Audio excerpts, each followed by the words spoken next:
A paz do Senhor, meus irmãos e amigos, eu gostaria de compartilhar com os diletos irmãos o texto em 1 Tessalonicenses 4, a partir do versículo 1 até o 8, que diz assim: Finalmente, irmãos, vos rogamos, exortamos no Senhor Jesus, que assim como recebeste de nós, de que maneira convém andar e agradar a Deus, assim andai, para que continueis a progredir cada vez mais. Porque vós bem sabeis que mandamentos vos temos dado pelo Senhor Jesus. Porque esta é a vontade de Deus, a vossa santificação, que vos abstenhais da prostituição, que cada um de vós saiba possuir o seu vaso em santificação e honra, não na paixão de concupiscência como gentios que não conhecem a Deus. Ninguém oprima ou engane a seu irmão em negócio algum, porque o Senhor é vingador de todas estas coisas, como também antes vos dissemos e testificamos. Porque Deus não nos chamou para a imundícia, mas para a santificação. Portanto, quem despreza isto, não despreza o homem, mas sim a Deus, que nos deu também o seu Espírito Santo. Louvado seja Deus. Esse texto nos fala a respeito da santificação, e no primeiro versículo, o apóstolo Paulo, escrevendo aos Tessalonicenses, ele fala que ensinou aos de Tessalônica de que maneira convém andar e agradar a Deus. E quando nós olhamos aqui, a expressão agradar significa o esforço para agradar, né? A palavra no grego aresco significa esforçar-se para agradar, acomodar-se a opiniões, desejos e interesses de outros. Isso significa claramente um esforço para fazer a vontade de Deus, uma acomodação àquilo que Deus quer, uma intenção em ser moldado e amoldado por Deus. A Bíblia fala no livro de Efésios, no capítulo 5, versículo de número 17, diz: Pelo que não sejais insensatos, mas entendei qual seja a vontade do Senhor. Entender compreender. A vontade aqui, do grego telema, significa a escolha, o desejo, a satisfação. O que é que Deus deseja que seja feito por nós? De formas que agradar ao Senhor é andar na sua vontade, é acomodar-se a seu desejo e seu interesse sobre a nossa vida.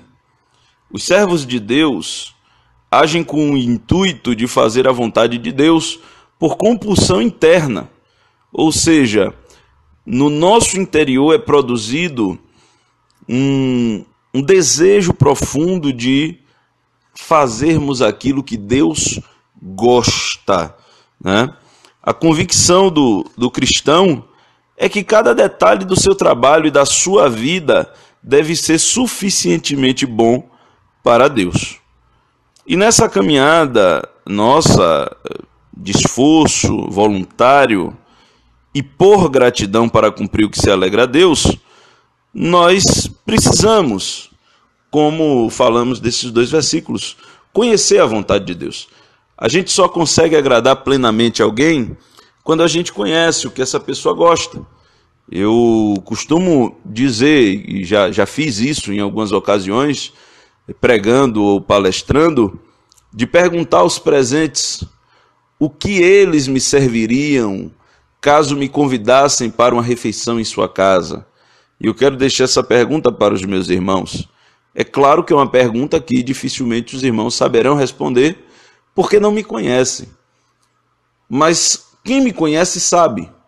Quem me conhece, caso me convide para uma refeição, saberá o que eu gosto. O que eu quero dizer com isso é que, para agradarmos a Deus, precisamos conhecê-lo melhor. Para agradarmos a Deus, precisamos conhecer a Deus.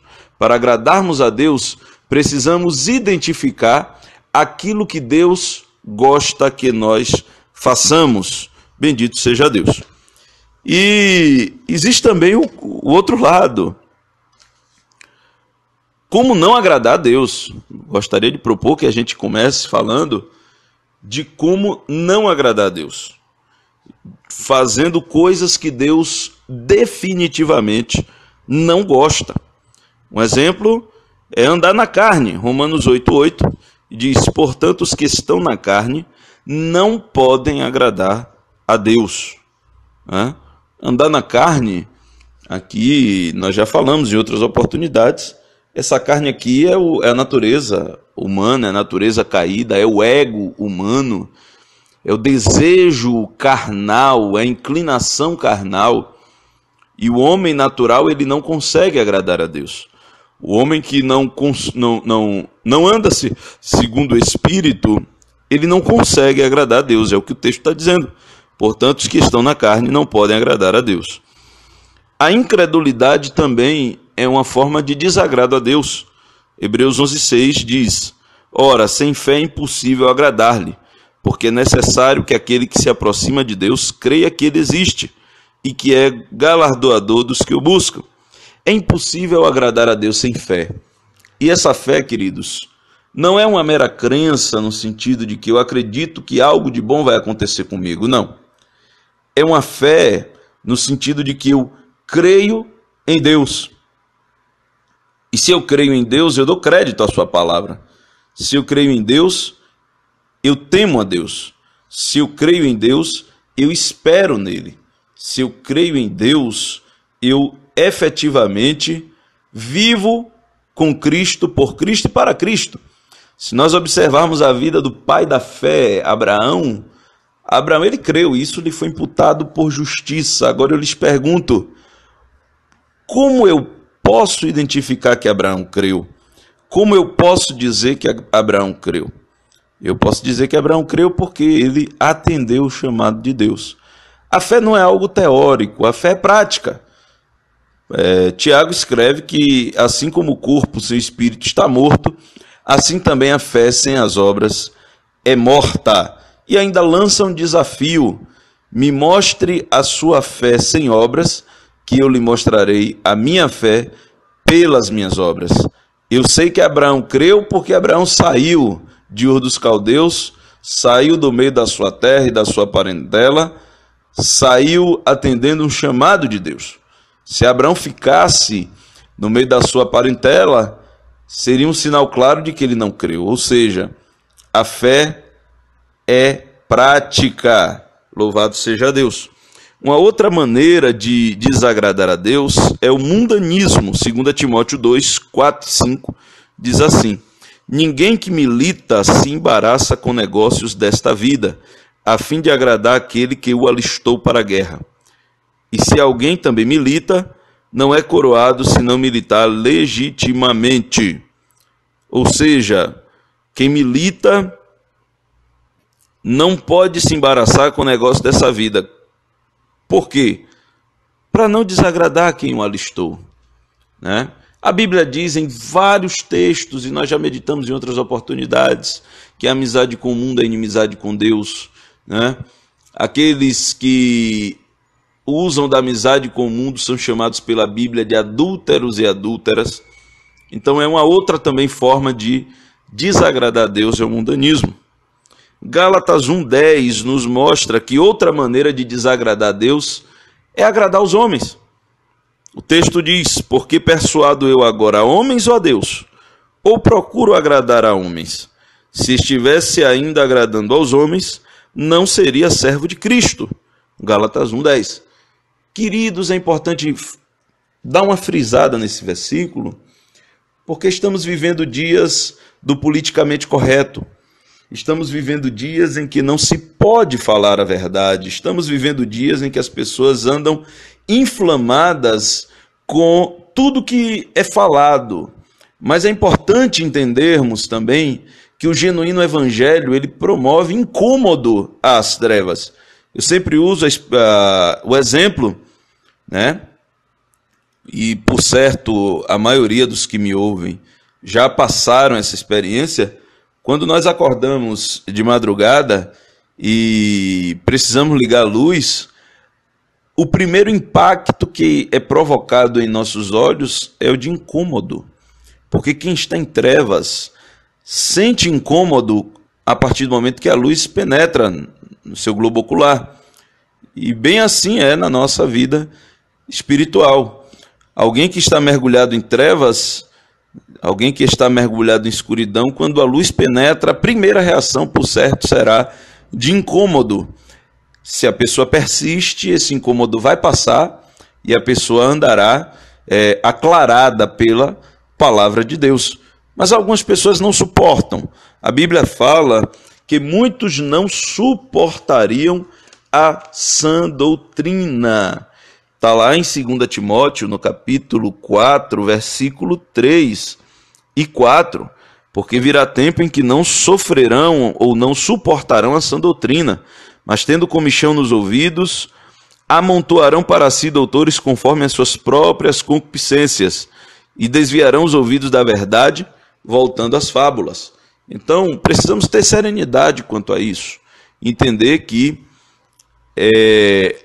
ao agradarmos aos homens, estaremos desagradando a Deus, conforme está na Bíblia, mas também, ao agradar a Deus, estaremos, obviamente, desagradando aos homens.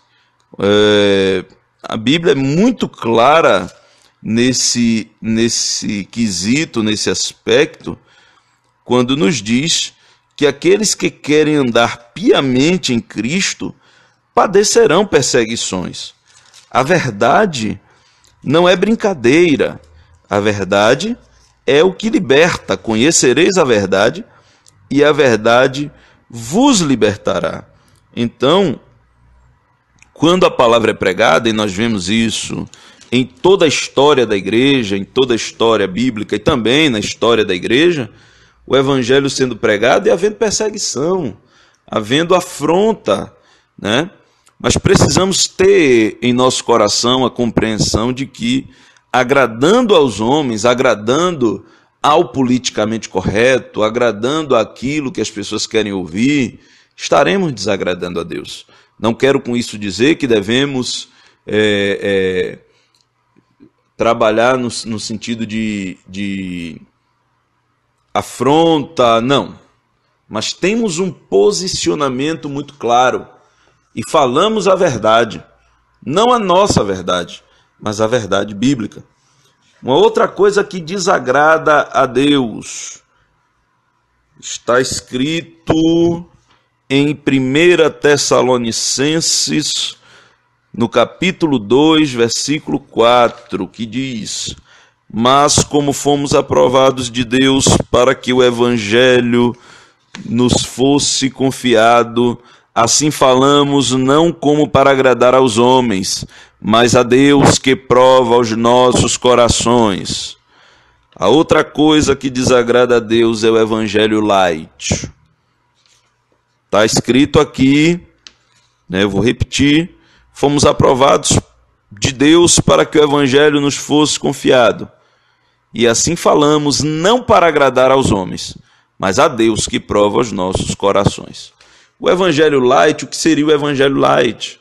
O evangelho light é aquele evangelho que não confronta a alma do pecador. O evangelho light é aquele que acomoda o pecador em sua condição. O evangelho light, por exemplo, é o evangelho que procura produzir adeptos. Venha como está e continue do mesmo jeito. Esse não é o evangelho da Bíblia. Esse não é o evangelho que é poder de Deus para a salvação daquele que crê. Ora, queridos e amados irmãos, se nós analisarmos à luz das Escrituras Sagradas, temos hoje no meio evangélico pessoas que aderiram à igreja, mas que não conhecem a mensagem central do evangelho. Pessoas que não creem na existência de céu e inferno, pessoas que não compreendem a doutrina da justificação pela fé, a doutrina da salvação pela graça, pessoas que não compreendem e não sabem por que estão ali. São pessoas que simplesmente foram, ouviram uma palavra de autoajuda, choraram, se emocionaram, gostaram e ficam ali porque se sentem bem. Mas esse não é o evangelho da Bíblia. A palavra de Deus, a palavra da cruz, é loucura para os que perecem, mas para nós é poder de Deus. Ora, A prova disso é que existem pessoas, crentes, membros da igreja, batizados em águas, que muitas vezes não foram convertidas, não foram libertas de algumas amarras, não foram libertos de alguns vícios, né? Até, e é importante a gente deixar aqui um registro, até a ocorrência de pessoas apresentando manifestação de possessão demoníaca. E um cristão que é habitado pelo Espírito Santo, ele não pode ser habitado por outra coisa. O Espírito Santo de Deus, ele não divide espaço com outra coisa. O Espírito Santo de Deus, quando ele entra no coração do homem, ele não divide espaço com demônios. É claro que há uma luta ali entre a carne e o espírito, mas a carne é a natureza humana. É importante compreender isso. Mas o evangelho light é um evangelho que procura acomodar as pessoas. É um evangelho que procura não ferir os ouvidos. Mas eu fico com o que eu ouvi, o que eu li certa feita, que diz que a mensagem do evangelho ela não produz afago aos ouvidos. Ela arde os nossos ouvidos. Porque primeiro ela produz uma sensação profunda de arrependimento. O homem ele precisa se arrepender dos seus pecados. Ele precisa se arrepender da sua condição miserável. Ele precisa se arrepender da sua condição em que está sem Deus, sem paz e sem salvação, para aí sim confessar ao Senhor Jesus como seu único e suficiente Salvador. Então são essas coisas que não agradam a Deus. Mas o que é que Deus quer de mim? O que é que Deus quer de nós? A vontade do Senhor, segundo o texto que nós lemos, é a nossa santificação. É a nossa santificação. A vontade de Deus é essa. É a nossa santificação. Há alguém que diz que ser santo ou santificação é algo de outra era, é algo de outro tempo, mas não é bem assim não, queridos. A Bíblia fala em Hebreus, no capítulo 12, no versículo 14, diz assim: segui a paz com todos e a santificação, sem a qual ninguém verá o Senhor. Sem santificação, ninguém, eu preciso repetir, ninguém verá o Senhor. A Bíblia fala também em 1 Pedro, no capítulo 1, a partir do versículo 13, diz assim: portanto, cingindo os lombos do vosso entendimento, sede sóbrios e esperai inteiramente na graça que se vos ofereceu na revelação de Jesus Cristo. Como filhos obedientes, não vos conformando com as concupiscências que antes havia em vossa ignorância, mas, como é santo aquele que vos chamou, sede vós também santos em toda a vossa maneira de viver. Porque escrito está: sede santos, porque eu sou santo. Então veja, sede santo em toda a vossa maneira de viver. Toda a vossa maneira de viver deve ser consagrada a Deus. A santificação significa isso, purificação, consagração. É um processo no qual o cristão convertido é aperfeiçoado. É o meio externo que promove santificação, é a palavra de Deus. Nós não seremos santificados de outra maneira. Nós não seremos santificados com algum rezador, com algum benzedor, com alguma fórmula mirabolante, não. O agente externo que produz santificação em nossa vida é a palavra de Deus. Jesus no Getsêmani, ele orou ao Pai e disse: santifica-os na verdade, a tua palavra é verdade, está lá em João 17:17. Uma vez que ele concedeu as escrituras através de sua inspiração, ele nunca trabalha contra, mas sim através delas.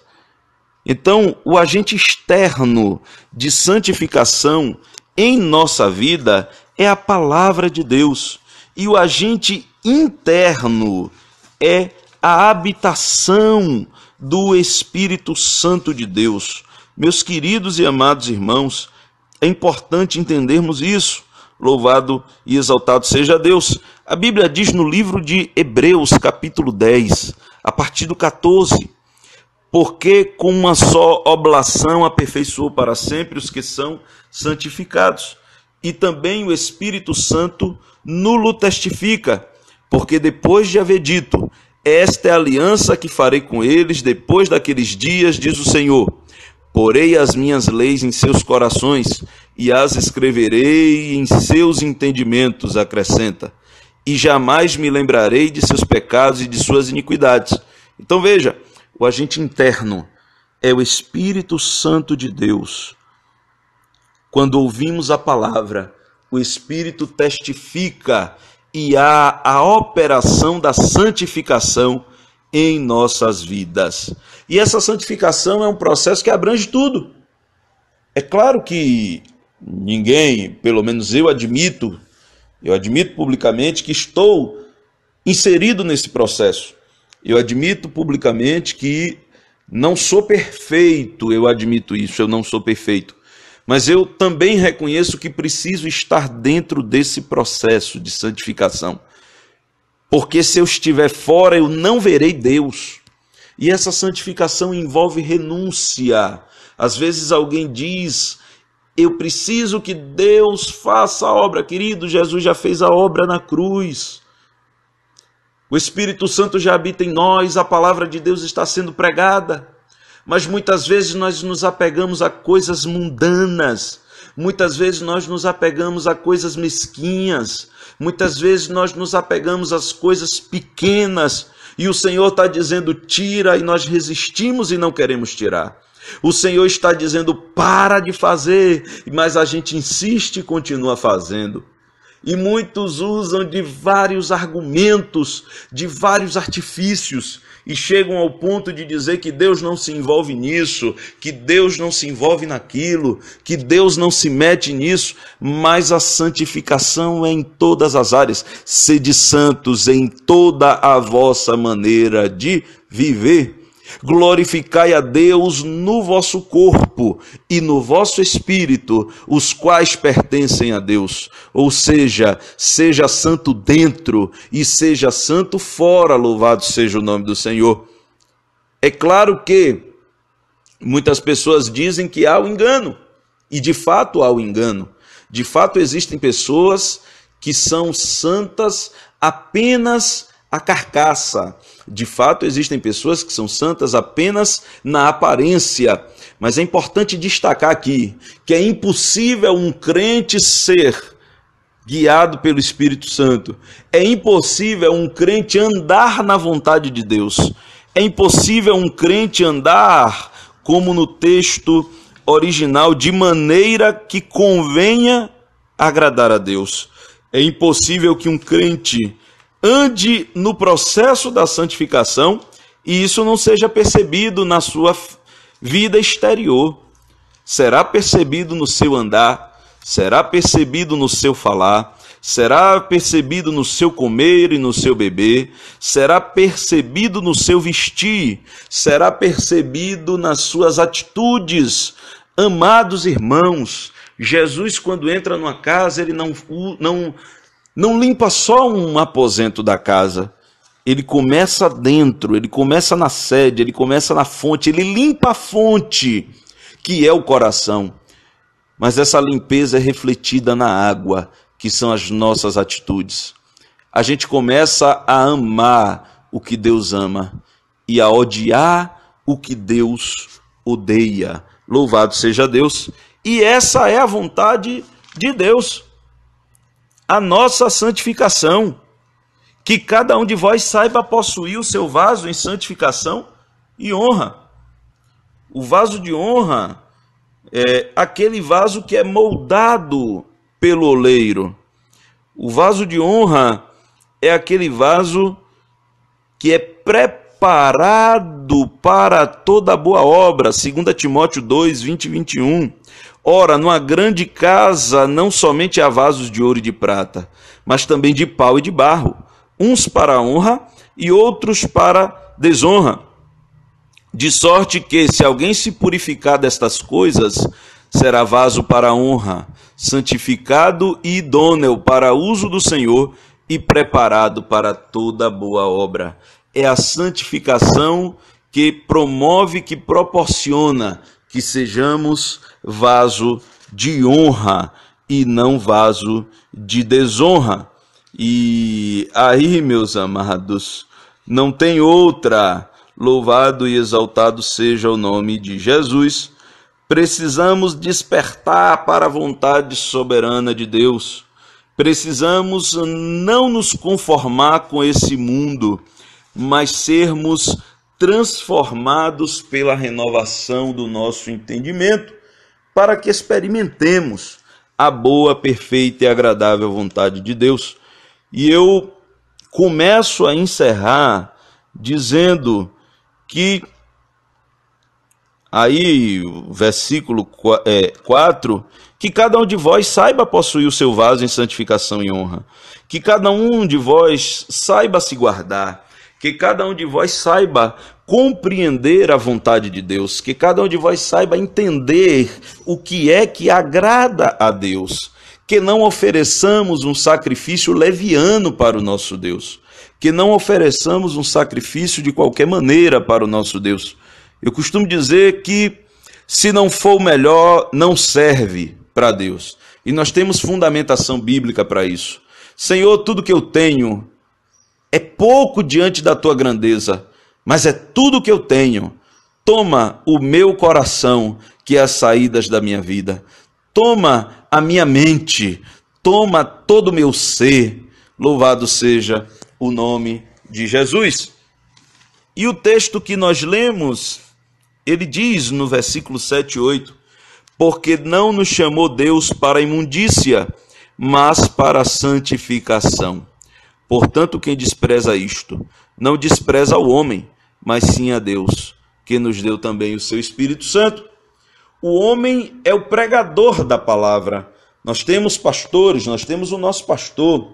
E graças a Deus que o nosso pastor, não somente o nosso pastor, mas Deus tem levantado homens de Deus na nossa cidade, no nosso estado, no nosso país, ao redor dos confins da terra. Deus começa a levantar atalaias. Deus começa a levantar pessoas, porque já está insuportável. Estamos vivendo dias de apostasia e as pessoas pensando que são dias de avivamento. Estamos vivendo dias em que o homem está cheio de si, cheio de ego, cheio de suas próprias convicções, cheio do seu próprio saber, cheio das suas próprias opiniões. E muitas vezes faz barulho, o povo grita e pensa-se que ali está havendo um grande avivamento. Mas o avivamento é percebido pela mudança de vida. E eu quero lhe dizer um sintoma de crente avivado. Um sintoma de crente avivado. Quando a palavra santificação é mencionada, não lhe causa incômodo. Meu amado, eu falo isso com muita moderação e com muito amor à sua alma. Se o tema santificação lhe incomoda, então tem alguma coisa errada com a tua vida. Se a expressão santificação lhe incomoda, tem alguma coisa errada com a tua vida. E eu encerro dizendo que, se rejeitarmos a santificação, não estamos rejeitando ao homem, mas estamos rejeitando a Deus. Está aqui no texto. Quem despreza isto, não despreza ao homem, mas sim a Deus, que nos deu também o seu Espírito Santo. Então fica aí o nosso recado, que possamos andar na vontade do Senhor, que possamos andar de maneira que convém, que possamos andar de formas que o Senhor se agrade dia após dia das nossas atitudes. Deus abençoe a todos, um forte abraço e fiquem na paz do nosso Senhor e Salvador Jesus Cristo. Amém.